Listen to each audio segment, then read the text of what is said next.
السلام عليكم ورحمة الله وبركاته. اللهم صل وسلم وبارك على نبينا محمد. بصلاة واحدة منك على النبي عليه الصلاة والسلام يصلي عليك الله بها 10 صلوات. أنتم صليتوا على النبي، اللهم صل وسلم وبارك على نبينا محمد.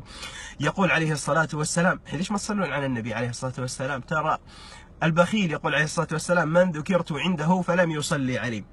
أولى الناس بشفاعة النبي عليه الصلاة والسلام كما في الحديث أكثرهم صلاة علي. يقول عليه الصلاة والسلام: صلوا عليه، اللهم صل وسلم وبارك عليه. يمكن ما تقدر يصير كل وقتك صلاة على النبي عليه الصلاة والسلام، لكن تقدر تنشر الصلاة على النبي عليه الصلاة والسلام، فيصير لك أجر من نشرت لهم.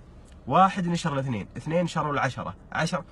اي لحظة بس، انت مو بلك اجر انه قال اللهم صل وسلم وبارك على محمد، لك اجر ايش؟ انه قال اللهم صل وسلم وبارك على محمد، صلى الله عليه بها 10 صلوات، لك مثلها.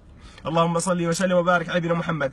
اولى الناس بشفاعتي يوم القيامة، يقول عليه الصلاة والسلام: اكثرهم صلاة علي. مو بكذا وبس، تبي تكفى همك ويغفر ذنبك، أكثر من الصلاة على النبي عليه الصلاة والسلام. في حديث أبي بن كعب يقول: يا رسول الله أجعل لك صلاتي كلها؟